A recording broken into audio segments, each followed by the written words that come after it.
મિત્રો આપણે 11મા ધોરણની અંદર ત્રીજું યુનિટ વનસ્પતિ દેહ ધર્મ વિદ્યા એમાં પહેલું પ્રકરણ સમજ્યા વનસ્પતિઓમાં વહન.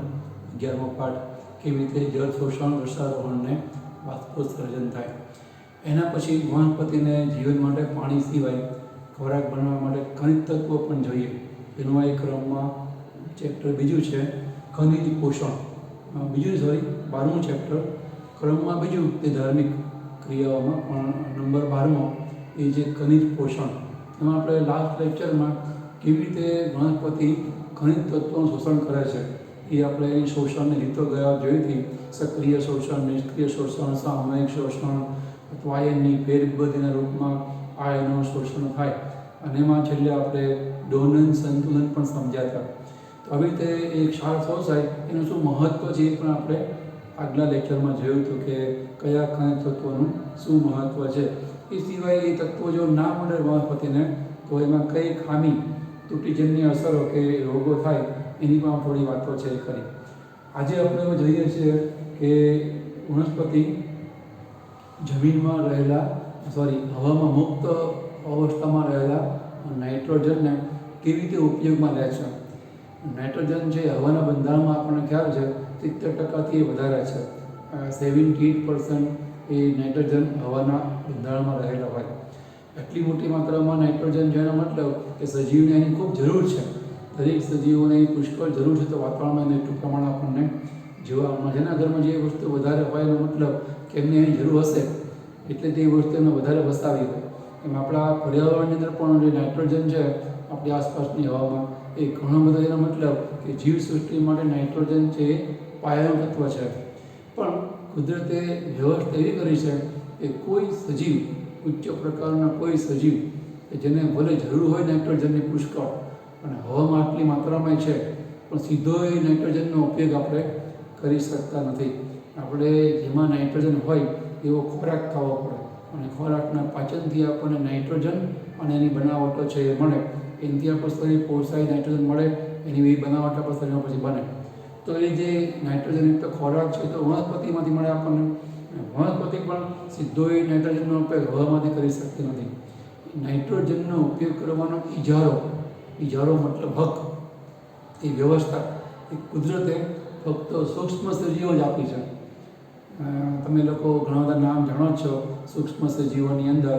જે સહજીવી બેક્ટેરિયા છે, રાઇઝોબિયમ પ્રકારના સહજીવી બેક્ટેરિયા. એ બેક્ટેરિયા છે એ હવામાં રહેલા નાઇટ્રોજનને વનસ્પતિમાં સ્થાપિત કરે છે, ફિક્સ કરે છે વિવિધ ક્ષારના રૂપમાં, નાઇટ્રેટ, નાઇટ્રાઇટના ક્ષારના રૂપમાં. એમ જે મુક્તજીવી બેક્ટેરિયા છે, સહજીવી રાઇઝોબિયમ, એ જમીનમાં મુક્ત રીતે પણ જીવતા બેક્ટેરિયા હોય. એ છે એઝેટોબેક્ટર, સ્યુડોસ્પાયરિલિયમ. આ બેક્ટેરિયા એ મુક્તજીવી છે જે હવામાં નાઇટ્રોજનને જમીનમાં સ્થાપિત કરે, જે વનસ્પતિ ઉપયોગમાં લે. એવી રીતે અમુક નીલહરિતલીલ જેમ કે નોસ્ટોક, એનાબીના, સાયનોબેક્ટેરિયા, આ બધા સજીવો એવા છે કે જે નાઇટ્રોજનનું સ્થાપન કરે. એ સિવાય એ સ્થાપનની અંદર નાઇટ્રોકોકસ, નાઇટ્રોબેક્ટર, આ બેક્ટેરિયા પણ બધા ખૂબ જ નાઇટ્રોજન સ્થાપનની અંદર અગત્યનો ફાળો આપે એ પ્રકારના બેક્ટેરિયા કે સૂક્ષ્મ સજીવો છે.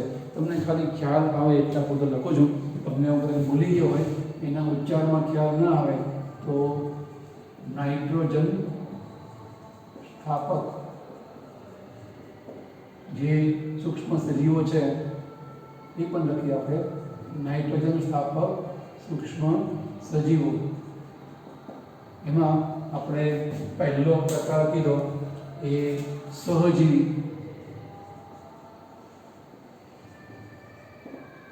બીજો આપણે પ્રકાર કીધો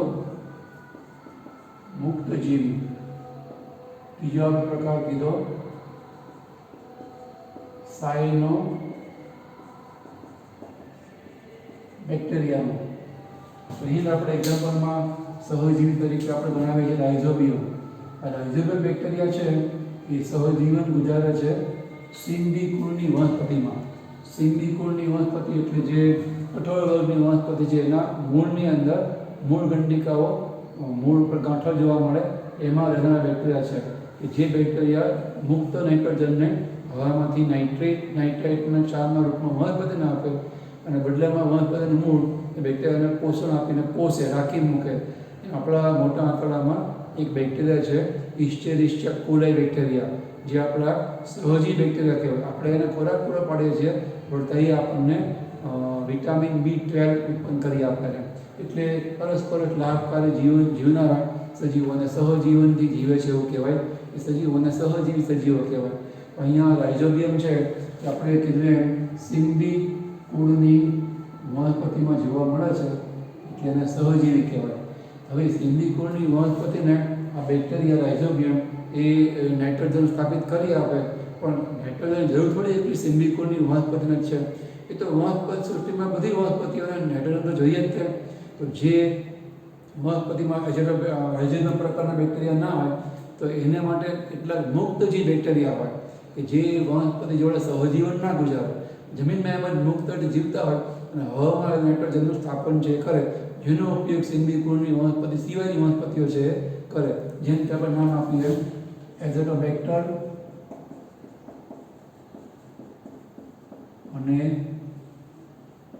સ્યુડોપાયરીડિયમ. એવી રીતે સાયનોબેક્ટેરિયામાં આપણે નામ આપીએ છીએ નિગ્રિસલિન, નોસ્ટોક,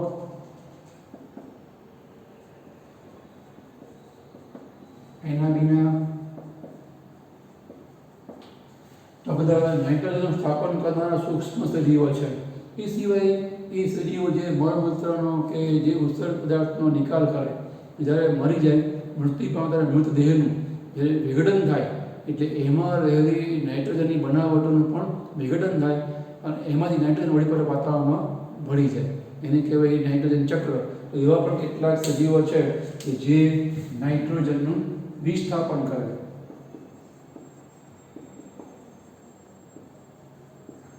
સ્થાપન નહીં પણ વિસ્થાપન. એવા પણ બેક્ટેરિયા છે, એને આપણે કહીએ છીએ એગ્રોબેક્ટેરિયમ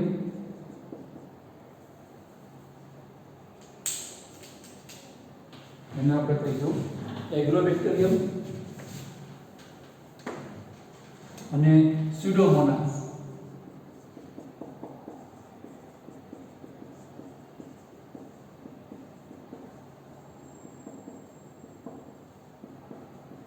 એ સિવાય મેં તમને બીજા પણ બેક્ટેરિયા આપ્યા, એ છે નાઇટ્રોકોકસ અને નાઇટ્રોબેક્ટર પ્રકારના બેક્ટેરિયા.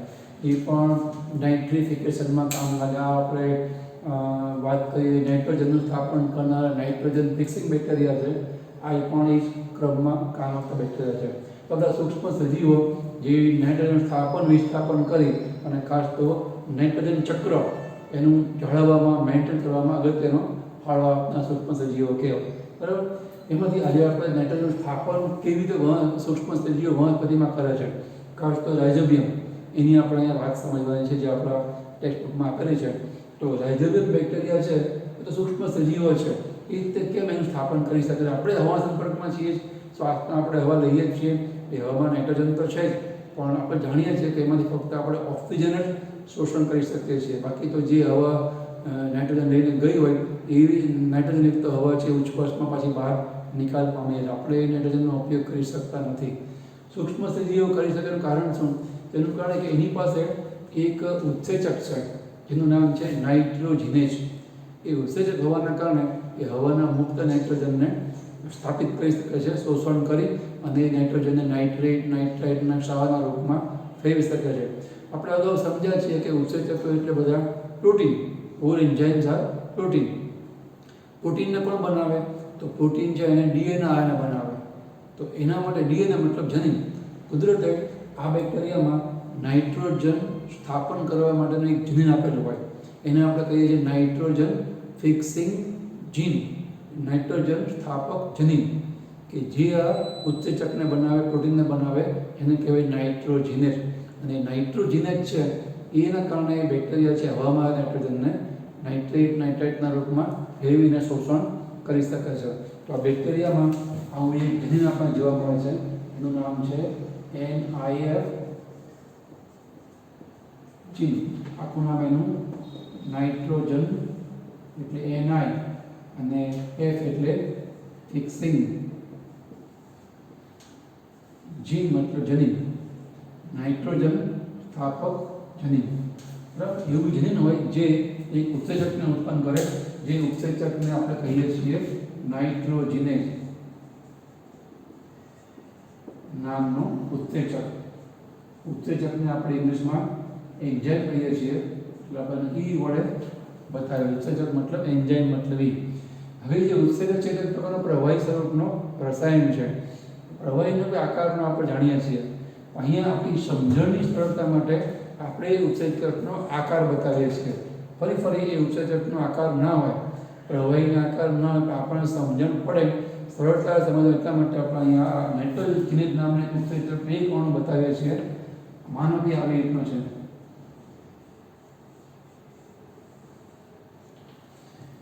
તો એની આપણે બે ખાડા જેવો ભાગ બતાવ્યો છે, એને કહેવાય સક્રિય સ્થાન. આ જે ભાગો છે એના ઉત્સેચકના કહેવાય સક્રિય સ્થાન, અથવા તેને કહેવાય ક્રિયાશીલ સપાટી, અથવા એને કહેવાય પ્રક્રિયાર્થી જોડાણ સ્થાન. એવી જગ્યા છે કે જ્યાં એક ઉત્સેચક જે પ્રક્રિયકની ઉપર પ્રક્રિયા કરવાનો હોય એ પ્રક્રિયક ત્યાં જ જોડાય. અહીંયા નહીં જોડાય. આપણે ખાવા આપણે આમ જ નાખશું, આમાં કે આમાં બીજા ખાણામાં નાખશો નહીં. તો એની જેમ આની જોડે જે પ્રક્રિયક જોડાય, જેની ઉપર એને અસર કરવાની છે, એ પ્રક્રિયકના નિપજમાં ફેરવવાનું છે, ઉત્સેચકનું કામ છે, તે પ્રક્રિયક અહીંયા જ જોડાય. એ સમજાય એટલે આપણે આવા ખાડા બતાવ્યા છે કે એ ક્રિયાશીલ સપાટી છે, અથવા તો એને કહેવાય પ્રક્રિયાર્થી જોડાણ સ્થાન. પ્રક્રિયાર્થી છે એને આપણે ઇંગ્લિશમાં કહીએ છીએ સબસ્ટ્રેટ. એના ઉપર આપણે એને S વડે બતાવીએ છીએ. માનો કે હવામાં રહેલો મુક્ત નાઇટ્રોજન છે, આપણને ખબર નાઇટ્રોજન છે N2 ના રૂપમાં રહેલ વાતાવરણની અંદર, અને એની સાંદ્રતા 3 છે. એટલે નાઇટ્રોજન N2 ના રૂપમાં હોય તો N2 ની અંદર એક અણુમાં 2 N વચ્ચે 3 બંધ છે જોવા મળે. તો આ ઉત્સેચક છે રાઇઝોબિયમમાં રહેલું આ એના એક જનીન જે આ ઉત્સેચકને ઉત્પન્ન કરે, એ હવા સંપર્કમાં આવતા જ હવામાં રહેલા નાઇટ્રોજનના 3 બંધને તોડે છે, અને એને લઈ અને એ ત્રણેય અહીં છૂટા પડે, અને આવી રીતે એની જે ક્રિયાશીલ સપાટી છે ત્યાં જોડાઈ જાય. આવી રીતે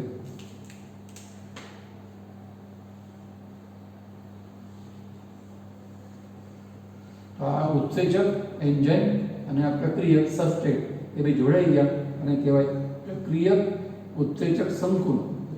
ઉત્સેચક પ્રક્રિયાથી સંકુલ, સંકુલને આપણે કહીએ છીએ ES કોમ્પ્લેક્સ, અથવા એને કહેવાય ઉત્સેચક પ્રક્રિયાથી સંકુલ.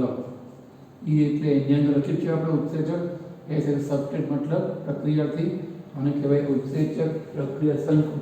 હવે આ ઉત્સેચક આ પ્રક્રિયાથી એટલે કે જે નાઇટ્રોજન છે એના 3 બંધ તોડી નાખ્યા અને જોઈન્ટ થઈ ગયા. હવે એ શું કરશે, એ 3 જે સામાન્યતા ખુલ્લી થઈ ગઈ બે નાઇટ્રોજનની એ પૂરી કરવા પ્રયત્ન કરશે.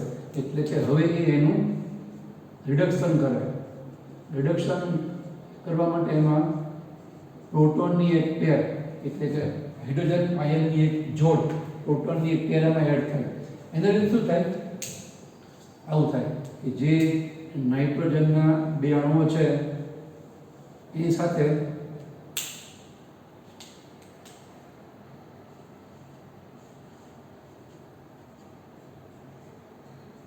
એક H છે જોડાઈ જાય.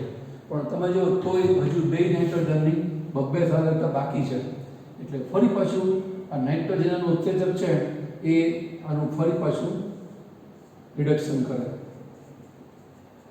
એટલે ફરી પાછી પ્રોટોનની એક પેર છે એમાં એડ થાય.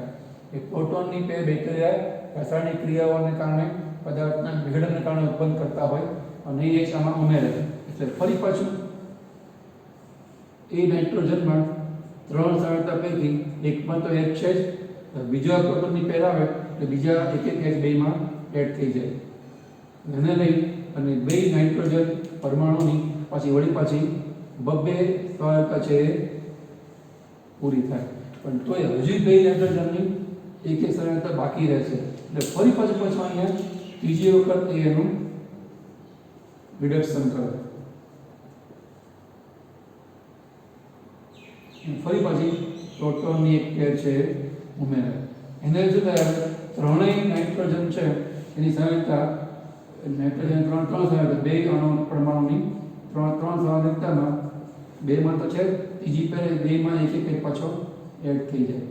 એટલે ત્રણેય સહાયતા બે નાઇટ્રોજનની હવે પૂરી થઈ ગઈ। એટલે હવે એને આ ઉત્સેચક જોડે ક્રિયાશીલ સપાટીથી જોડાવાની હવે કોઈ જરૂર ના રહે, હવે છૂટા પડી જાય। હવે આને જે એમોનિયા NH3 થઈ ગયું ને, NH3 એટલે એમોનિયા, એવા એમોનિયાના બે અણુ છે એ બને અને આ ઉત્સેચક છૂટો પડી જાય। હવે તો પાછો એનો ફરી પાછો ઉપયોગ થાય, ફરી પાછો હવાનો બીજો નાઇટ્રોજન અણુ N2 પકડે, ફરી પાછું રિડક્શન કરે અને બે એમોનિયા છૂટા કરે અને વળી ઉત્સેચક છે એ પાછો એમોનિયા મુક્ત કરી અને બીજા હવાના અણુમાંથી N2 ને પકડે। આપણને ખબર છે કે ઉત્સેચકો તો પ્રક્રિયામાં ભાગ લે પણ વપરાઈ જાય નહીં, પ્રક્રિયાના અંતે આપણને મૂળ સ્વરૂપમાં મૂળ જથ્થામાં પાછા મળે। એ આપણે 9મા પાઠમાં સમજેલા છીએ કે ઉત્સેચકોનો ગુણધર્મ જ આ છે કે એ પ્રકારના ઉદ્દીપકનું કામ કરે, પ્રક્રિયાને શક્ય બનાવે, પ્રક્રિયાને આપણે મૂળ સ્વરૂપને મૂળ જથ્થામાં પાછા મળે ત્યાં તેને રીયુઝ થયેલ રાખે। આવી રીતે હવાના મુક્ત નાઇટ્રોજન છે એ નાઇટ્રોજનેઝ નામના ઉત્સેચક છે એને એમોનિયામાં ફેરવે। હવે એમોનિયાનું શું ભાવિ છે, એટલે કે એનો શું ઉપયોગ છે, શું ઉપયોગ કરશે, તો એમોનિયા એટલે કે એમિનો સમૂહને ઉપયોગમાં લઈ અને વનસ્પતિ બનાવવા 5 ભાતના બધા એમિનો એસિડ એ જોઈએ। એની પહેલાં અહીંયા એક નાનો એવો પ્રશ્ન છે। પ્રશ્ન એ છે કે આપણે માનીએ છીએ એટલું આ સરળ રીતે નાઇટ્રોજનનું સ્થાપન થતું નથી। એક નાની એવી જટિલતા છે, ક્વેરી છે, પ્રશ્ન છે, પ્રોબ્લેમ છે વનસ્પતિની। એ પ્રોબ્લેમ એ છે કે નાઇટ્રોજનેઝ નામનો જે ઉત્સેચક છે ને એ ઓક્સિજન પ્રત્યે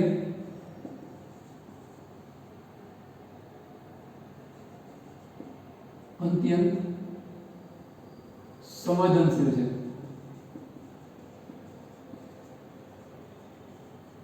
એટલે શું થાય, હવે આ તમે લખ્યું તો એક મગજમાં વિચાર આવે તો પછી નાઇટ્રોજન સ્થાપન કરી કઈ શકે, કારણ કે જ્યારે હવા સંપર્કમાં આવે બેક્ટેરિયા ત્યારે હવામાં નાઇટ્રોજનને આવી રીતે એમોનિયામાં ફેરવાય છે, પણ એ હવામાં તો ઓક્સિજન પણ હોય ને, અને આ નાઇટ્રોજનેઝની ખાસિયત છે કે નાઇટ્રોજન કરતાં ઓક્સિજન પ્રત્યે આકર્ષણ વધારે છે। આ જે જોડાણ સપાટી છે એ ઓક્સિજન પ્રત્યે વહેલા જોડાય, N જોડાય એના કરતાં। તો શું થાય કે ખરેખર ઉત્સેચકનો હેતુ શું છે, નાઇટ્રોજનેઝ નામના ઉત્સેચકનો હેતુ નાઇટ્રોજનનું એમોનિયામાં રૂપાંતર કરી સ્થાપન કરવાનું। સ્થાપન મતલબ વનસ્પતિમાં આવે સ્થિર થાય એમોનિયાના રૂપમાં। N2 તો હવાનો સ્વરૂપમાં આવે એટલે તો ઉડી જાય, એમોનિયા છે એમાં રહેશે, એ પણ આમ તો ઉડી જાય જ છે। હવે એને ફેરવી નાખીને દ્રાવણમાં એમોનિયમ ક્લોરાઇડ કે એમોનિયમ ફોસ્ફેટ સલ્ફેટ જે પણ એ પછી ના ઉડે, બરાબર। તો અહીંયા એ સ્થિર થયો કહેવાય, પણ પ્રશ્ન એ છે કે આ ઉત્સેચકને નાઇટ્રોજન કરતાં વધારે આકર્ષણ, રાગ, અનુરાગ છે એ ઓક્સિજન પ્રત્યે છે। તો હવામાં તો ઓક્સિજન હોય તો એ જોડે પણ જોડાય। જો ઓક્સિજન આ ઉત્સેચક સાથે જોડાય તો કોઈ પણ પદાર્થમાં ઓક્સિજન ઉમેરાવું એને કહેવાય એનું ઓક્સિડેશન થવું, અને ઓક્સિડેશનનો મતલબ બ્રેકડાઉન, એટલે કે ઉત્સેચક નાશ પામી જાય।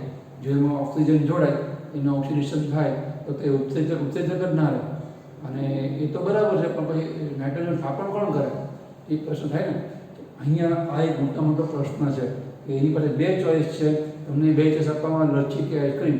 તમે આઈસ્ક્રીમ ભાવ તો તમે આઈસ્ક્રીમ જ ખાવાના છો, લચ્છી નહીં ખાઓ, કારણ કે તમને આઈસ્ક્રીમ પ્રત્યે વધારે આકર્ષણ છે। હા, આઈસ્ક્રીમ ના હોય તમે લચ્છી આપો તમને એ ભાવે તો છે જ, પણ જ્યારે બે ઓપ્શન સામે આવે આઈસ્ક્રીમ લો, તમે આઈસ્ક્રીમ પ્રત્યે વધારે આકર્ષણ ધરાવો, તમને વધારે ભાવે છે, તમે પહેલું એ જ ઓપ્શન સ્વીકારશો ને કે આ જ ભાવમાં આ જ વસ્તુ તમે આઈસ્ક્રીમમાં લસ્સી તમે શું લેશો, તો મહેમાન તમને પછી બે ફ્રીજમાં તૈયાર જ છે, તમારા ઘરમાં બે વસ્તુ પડી હોય તમે જે ભાવતું તમે પહેલાં ખાશો। અહીંયા પણ એવું છે કે બે વસ્તુ અવેલેબલ છે હવામાંથી ઉત્સેચકને, નાઇટ્રોજન અને ઓક્સિજન, તો એને ઓક્સિજન પ્રત્યે વધારે આકર્ષણ છે, તો એનું થઈ જાય ઓક્સિડેશન ના ચાલે। એટલે કુદરતે આ પ્રશ્ન સોલ્વ કરવા શું કર્યું જેમ તમે આઈસ્ક્રીમના ઉપર પહેલાં ચોઈસ આપશો વધારે ભાવતો હોય એટલે, પણ તમારો કોઈ નાનો ભાઈ કે બહેન હોય, નાના છોકરાઓને તો આઈસ્ક્રીમ તમારા કરતાં વધારે ભાવતો હોય. હવે તમને મહેમાન લચ્છીને આઈસ્ક્રીમ એક જ મન પડ્યા છેલ્લે આપે તો તમે આઈસ્ક્રીમ ખાવા લલચાશો, પણ તમને ખબર મારા કરતાં વધારે ભાવે છે, તમારા કરતાં વધારે આકર્ષણ છે, નાના છોકરાને આઈસ્ક્રીમ ચોકલેટ વધારે ભાવે.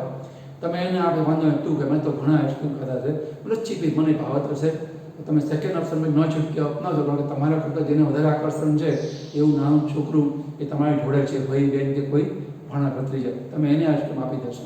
તો કુદરતે એ જ થિયરી, લોજિક, તર્ક અહીંયા અજમાવ્યું છે કે નાઇટ્રોજનને ઉત્સેચક કરતાં જેને O2 પ્રત્યે વધારે આકર્ષણ છે ને એવું દ્રવ્ય આમાં મૂકી દીધું બેક્ટેરિયાની સાથે સાથે, જેને લઈ અને એ નાઇટ્રોજનને O2 જો જોડાતા અટકાવે. કારણ કે નાઇટ્રોજનને O2 પ્રત્યે આકર્ષણ છે એના કરતાં એને વધારે આકર્ષણ છે, અને એ રસાયણનું નામ છે લેગ હિમોગ્લોબિન. લેગ હિમોગ્લોબિન, એને હિમોગ્લોબિન જોડે કે લેવા જવાનું નહીં, પણ એ રંગીન દ્રવ્ય છે એ લાલ રંગનું હોય, લાલ રંજક દ્રવ્ય છે. એટલે જે આ રાઇઝોબિયમ સિમ્બિકોની વનસ્પતિના મૂળમાં મૂળ ગંડિકા બનાવીને રહે, એ મૂળ ગંડિકા આપણને ગુલાબી જેવી કેમ લાગે છે? કારણ કે એમાં લાલ રંગનું રંજક દ્રવ્ય લેગ હિમોગ્લોબિન હોય. હિમોગ્લોબિન જો મેં કીધું કે લેવા જવાનું, પણ રંગ લાલ હોય હિમોગ્લોબિન જેવો, લોહીમાં રહેલા હિમોગ્લોબિન જેવો, એટલે આપણે હિમોગ્લોબિન લગાવે છે. લેગ કેમ? તો LEG, લેગનો મતલબ થાય સિમ્બિકોની વનસ્પતિનું ટૂંકું નામ, સિમ્બિકોની વનસ્પતિનું ટૂંકમાં કહેવાય લેગ હિમોગ્લોબિન, સોરી લેગ્યુમિનસી કહેવાય. એટલે સિમ્બિકોનું ઇંગ્લિશ નામ છે લેગ્યુમિનસી કુળ. તો એ લેગ્યુમિનસી કુળમાં સિમ્બિકોમાં રહેલું હિમોગ્લોબિન જેવું લાલ રંગનું રંજક દ્રવ્ય એટલે એને લેગ હિમોગ્લોબિન તરીકે આપણે ઓળખીએ છીએ. એ આ નાઇટ્રોજન કરતાં પણ O2 પ્રત્યે વધુ સંવેદનશીલ છે. આ સંવેદનશીલ છે, અહીં આપણે લખીએ છીએ એ નાઇટ્રોજન કરતાં વધારે સંવેદનશીલ છે. એટલે મૂળ ગંડિકામાં રહેલો લેગ હિમોગ્લોબિન છે એ જેવી હવા સંપર્કમાં આવે ને, મૂળ ગંડિકાના સંપર્કમાં હવા આવે ને તરત મૂળ ગંડિકામાં રહેલું આ લેગ હિમોગ્લોબિન છે એ O2 શોષી લે. નાઇટ્રોજન O2 શોષે એ પહેલાં એ શોષી લે.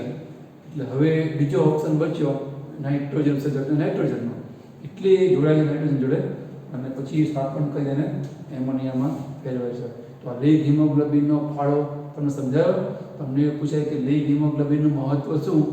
સિમ્બિકોની વનસ્પતિમાં એના મૂળમાં રહેલા મૂળ ગંડિકાનું આ રસાયણનું એનું મહત્વ શું? એ કે લેગ હિમોગ્લોબિન છે, લેગ હિમોગ્લોબિન એ નાઇટ્રોજનને ઓક્સિજનની આડઅસરથી બચાવે છે.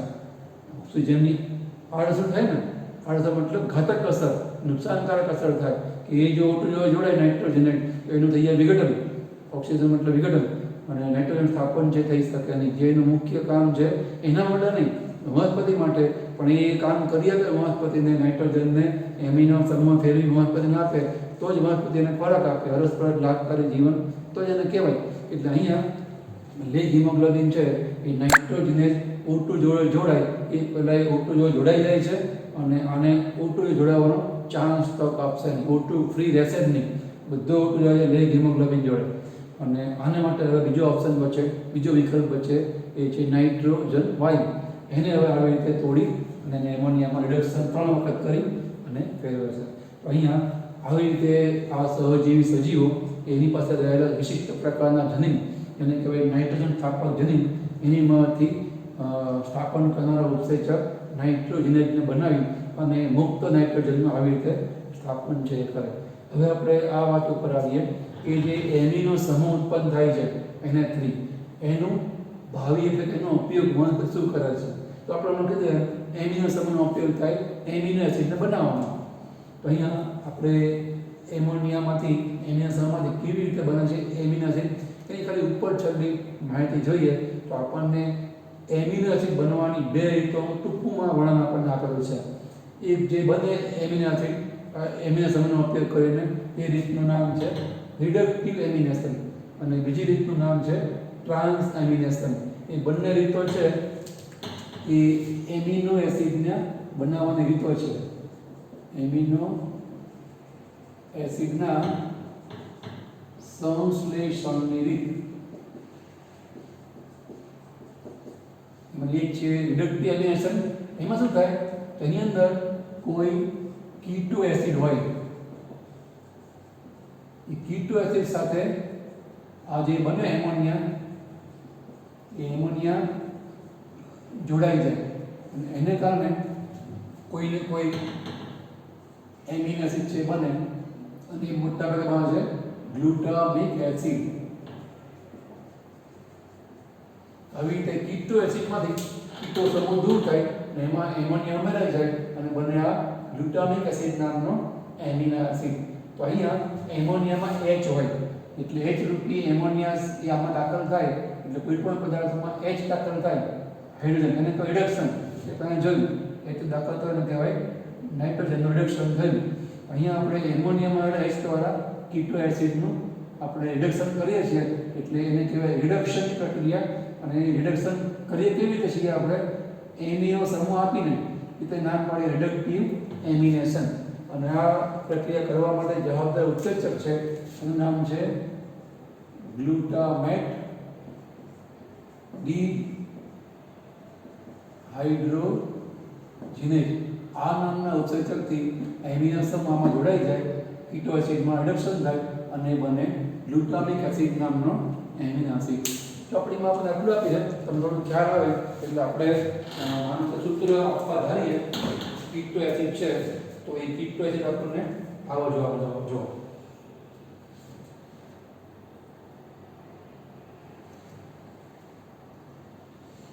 આ રહ્યો એ કીટો એસિડ છે COOH CO CH2 CH2 C double. આને કહેવાય આલ્ફા કીટો ગ્લુટામિક એસિડ. માં આલ્ફા કીટો એસિડ કહેવાય. અને એમાં આ એમોનિયમ આયનના રૂપમાં જોઈન્ટ થાય અને એના માટે આ રિડક્શન પેરેટ ઘટક NADPH નો પણ ઉપયોગ થાય અને આ ગ્લુટામિક ડિહાઇડ્રોજિનેઝની મદદથી આ ફેરવાઈ જાય NADP માં અને એમોનિયા આમાં ભળી જાય એટલે બનશે આવી રીતે COOH. અહીંયા થઈ જશે CH2, અહીંયા CH2 તો છે જ અને અહીંયા થઈ જશે, અહીંયા આવશે એમિનો સમૂહ, અહીંયા આવશે H. બરાબર. આ જે એમોનિયા છે એમાંથી NH2 અહીંયા લાગે અને એક દૂર થઈ જાય એટલે H2O બને. આ 4 H છે ને એમાંથી 2 H એટલે બચ્ચે આવે NH2, NH4 થઈ ગયા, N તો બહાર લગાવ્યો અને આ જે H2 છે ને એ એક પાણીનો અણુ દૂર કરે એના માટે O જોઈએ, O એને અહીંથી મળશે. બરાબર. ત્યાં આ H2 છે, બીજો H2 છે લાગી જાય, અહીંયા H2 લાગી જાય અને આ થઈ ગયો C ડબલ OH. અહીંનો H2 છે ત્યાં લાગી જાય, આવો અહીંયા આવી જાય, અહીંયા છે આ NH2 અહીંયા લાગી જાય. આવી રીતે ટૂંકમાં એવી રીતે આ જે કીટો એસિડ છે એ ફેરવાઈ જાય એમિનો એસિડ એવા ગ્લુટામિક એસિડમાં. આ સૂત્ર છે ગ્લુટામિક એસિડનું. અહીંયા આવી રીતે જે આ ઉત્સેચક છે ગ્લુટામિક ડિહાઇડ્રોજિનેઝ એ કીટો એસિડમાં કીટોન સમૂહ દૂર કરી એને ફેરવી નાખે છે ગ્લુટામિક એસિડ નામના એમિનો એસિડમાં. તો આને કહેવાય રિડક્ટિવ એમિનેશન. એમોનિયા સમૂહ આપી અને કીટો એસિડનું કરવામાં હતું રિડક્શન. તો અહીંયા એક નાની એવી વાત વધારે અભ્યાસક્રમમાં ડાયરેક્ટ નથી આવતી કે અહીંયા છે ને આ ઉત્સેચકને ગ્લુટામેટ ડિહાઇડ્રોજિનેઝ કેમ કહેવાય? ડિહાઇડ્રોજિનેશનનો મતલબ H દૂર થવું. તો ગ્લુટામિક એસિડમાંથી H દૂર થાય એમાં O ઉમેરાય તો બંને કીટો એસિડ. તો ખરેખર પ્રક્રિયા આમ થાય છે ને, આ પ્રક્રિયા આમ થતી હોય ને તો ગ્લુટામિક એસિડમાંથી H દૂર થાય છે એટલે એ પ્રક્રિયાને કહેવાય ડિહાઇડ્રોજિનેશન. અને શેમાં દૂર થાય છે? ગ્લુટામિક એસિડમાંથી. તેને કે ગ્લુટામિક એસિડનું ડિહાઇડ્રોજિનેશન થઈ અને બને કીટો એસિડ એટલે ઉત્સેચકને કહેવાય ગ્લુટામિક એસિડ ડિહાઇડ્રોજિનેઝ. ટૂંકમાં ગ્લુટામિક ડિહાઇડ્રોજિનેઝ. પ્રક્રિયા તો આમ થાય છે, કીટો એસિડમાં H ઉમેરે છે ને એટલે ખરેખર તો આ પ્રક્રિયા કહેવાય હાઇડ્રોજિનેશન કહેવાય અને થાય છે કીટો એસિડનું એટલે કીટો હાઇડ્રોજિનેઝ. એવી બહુ છે ખરેખર તો કીટો એસિડમાં આમાં એમોનિયા અને H અહીંયા ઉમેરાય છે અને બને છે એમિનો એસિડ. પણ આવું નામ કેમ પડ્યું? એટલા જ પડ્યું છે કે આ પ્રક્રિયા આમ થાય ને એના કરતાં પ્રક્રિયા આમ ફાસ્ટ થાય છે. આ બંને ભેગા આમાં બની શકે છે, આમાં ઉત્પન્ન થાય છે. એટલે આમાંથી આ બને તો આ ફાસ્ટ થાય છે. એટલે ભલે પ્રક્રિયા આમ થાય છે પણ આ પ્રક્રિયાનું આમ થવાનું જોબ, આમ થવાનું વલણ જે છે ને એના કરતાં પ્રક્રિયા આમ થવાનું વલણ વધારે છે. એટલે આમ લખે છે ગ્લુટામેટ ડિહાઇડ્રોજિનેઝ. તો આ થઈ એમિનો એસિડ બનવાની પહેલી પ્રક્રિયા, એમોનિયાનું પહેલું ભાવિ. આવી રીતે એક પ્રકારનું એસિડ છે બને. એમોનિયા સમૂહનો ઉપયોગ થઈ અને બીજું પણ એક પ્રકાર છે એમિનેસ બનવાનો. એક પ્રકાર છે આ રીતનો. એની અંદર હવે જે આ ગ્લુટામિક એસિડ છે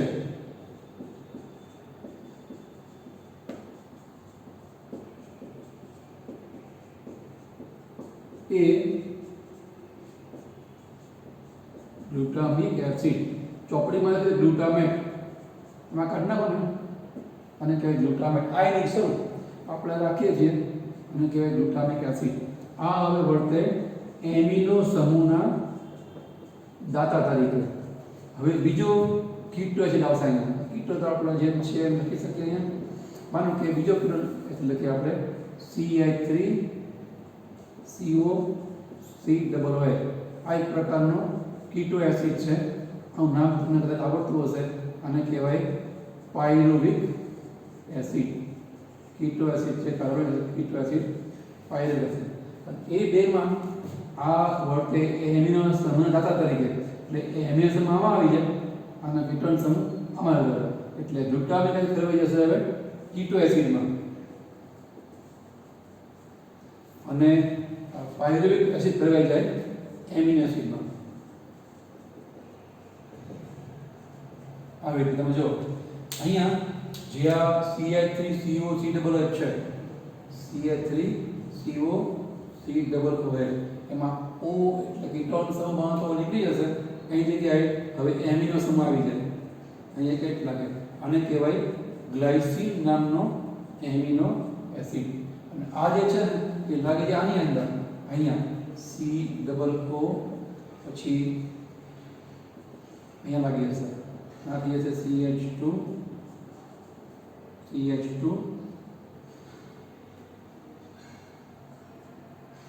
COOH. આ થઈ ગયો હવે કીટો પ્રકારનો એસિડ. બરાબર? 2 3 4 5 1 2 3 4 અને આ કીટો એસિડ છે એ ગ્લુટામિક એસિડ પછી બને કીટો એસિડ. કારણ કે એને એમિનો સમૂહ આના આપી દીધો એટલે આ કીટોન બની ગયો હવે એમિનો ગ્લાયસિન. આવા લગભગ 17 પ્રકારના એસિડ છે. 17 પ્રકારના એમિનો એસિડ છે એ આ રીતે બને. જેના આપણે જવાબ ઉત્સેચક છે ટ્રાન્સ એમિનેઝ નામના ઉત્સેચકની મદદથી અહીંયા થાય છે ખરેખર એમિનો સમૂહ આમાંથી આમાં ટ્રાન્સફર થાય છે. પ્રક્રિયા થઈ ગઈ ટ્રાન્સફરેશનની. અને ટ્રાન્સફરેશન થાય એની ઉપર કામ કરતો ઉત્સેચક એને કહેવાય ટ્રાન્સફરેઝ. અહીંયા ટ્રાન્સફરેશન થાય છે કોનું? એમિનો સમૂહ. એક પ્રક્રિયામાંથી એમિનો સમૂહ બીજા પ્રક્રિયામાં આવે છે. તે નામ પર ટ્રાન્સ એમિનેશન. એ પ્રક્રિયાને કહેવાય ટ્રાન્સ એમિનેશન. અને એ કામ કરતો ઉત્સેચક એટલે ટ્રાન્સ એમિનેટ પ્રકારનો ઉત્સેચક. એ આવું કામ કરે. કીટો એસિડમાં જે દાતા એસિડ હોય એમાંથી એમિનો સમૂહ લઈ અને એ ફેરવાઈ જાય એમિનો એસિડમાં. અને એમિનો દાતા એમિનો એસિડ એમિનો સમૂહ આપે એટલે પોતે ફેરવાઈ જાય કીટો એસિડ. ચોપડીમાં સિમ્બોલ આપે છે, સંજ્ઞા આપે, પર્ટિક્યુલર આપણને એસિડનું નામ નથી આપે. તમને મેં એક્ઝામ્પલ આપે તો ખ્યાલ આવે કે એક્ઝેક્ટ એવી રીતે કીટો એસિડ ફેરવાઈ જાય છે એમિનો એસિડમાં. તો તમે જો આ રિડક્ટિવ એમિનેશનથી બને ગ્લુટામિક એસિડ. ટ્રાન્સ એમિનેશનથી બનશે આવા 17 પ્રકારના. તો આપણે ઉદાહરણ તરીકે બતાવ્યું છે ગ્લાયસિન, પણ આ 17 પ્રકાર એસિડ છે બને. તો આ એક પ્રકારનો ગ્લુટામિક એસિડ, 17 પ્રકારના કુલ ગ્લુટામિક એસિડ અને 17 આવા જેને 18 એસિડ બને. તો આપણને ખબર છે એસિડ તો કુલ માણસની અંદર કોઈ પણ સજીવમાં 20 પ્રકારના હોય છે. તો બાકીના બે કઈ રીતે બને? એ આ રિડક્ટિવ એમિનેશન કે ટ્રાન્સ એમિનેશનથી નહીં બને. કારણ કે એ જે બે એમિનો એસિડ છે ને, એક છે મિથિયોનિન અને બીજો છે સિસ્ટીન. આ મિથિયોનિન અને સિસ્ટીન નામના એમિનો એસિડ એ સલ્ફરયુક્ત છે. એની થોડી બનાવવાની છે જુદી છે. એ આ રીતે નહીં બને, પણ 20 પૈકી 18 તો આ રીતે બનશે. 18 પૈકી 17 છે બનશે ટ્રાન્સલેશનથી, અને એક બનશે આવી રીતે ડિરેક્ટલી. એને આપણામાં કોઈ પણ સજીવમાં કે જ્યારે આવા સૂક્ષ્મ સજીવોની મદદથી એ જ્યારે એમોનિયા એ નાઇટ્રોજન મુક્ત સ્વરૂપમાં હોય જેવું સ્થાપિત થાય તે પહેલાં વનસ્પતિ એને આવી રીતે ઉપયોગમાં લે. 1 અને 17 એમ કુલ 2 રીતે 18 બનાવે, અને બીજી કોઈ રીતે જે આપણે કોષમાં એ સલ્ફરયુક્ત આવે છે બને એમ 20 પ્રકારથી બને, અને પછી એનીમાંથી ભાતના પ્રોટીન બને, અને પ્રોટીનયુક્ત એ વનસ્પતિ જ્યારે પ્રાણીઓ ખાય એટલે આપણામાં એ નાઇટ્રોજન છે પ્રોટીનના રૂપમાં શરીરમાં પ્રવેશે. તો આવી રીતે નાઇટ્રોજન છે એ સ્થાપન પામે એમોનિયાના રૂપમાં, એનો આવી રીતે ઉપયોગ થાય એમિનો એસિડને બનાવવામાં, એનો આગળ બધા સજીવો અને પ્રાણીઓ છે એ કહી રાખે. હવે એક નાની વાત બાકી રહી કે જે નાઇટ્રોજન ચક્ર એ આપણે નેક્સ્ટ ટાઈમ જોઈ, અને ચેપ્ટર છે બીજું 12મું એ આપણે પૂરું કરશું. જૂના સિલેબસમાં ચેપ્ટર બીજું હતું, સેમિસ્ટરવાળી ટેક્સ્ટ એટલે બીજું યાદ રહી ગયું. આપણા નવા કોર્સમાં 12મું પ્રકરણ છે, તો આપણે નેક્સ્ટ ટાઈમ આ પ્રકરણ પૂરું કરી અને 13મું પ્રકરણ છે પ્રકાશ સંશ્લેષણ, એની વાત શરૂ કરશું. અહીંયા સમીકરણ તમને યોગ્ય લાગે તો એક્ઝામ્પલ યાદ રાખવાના, બાકી જે બુકમાં આપી છે તમે સિમ્બલ રાખો તો પણ ચાલશે. નોંધ બનાવો અને એને યાદ રાખવા માટે પ્રયત્ન કરો. નેક્સ્ટ ટાઈમ આપણે આ પાઠ પૂરો કરી નવો પાઠ છે શરૂ કરીશું. અહીંયા આપણે અટકીએ છીએ.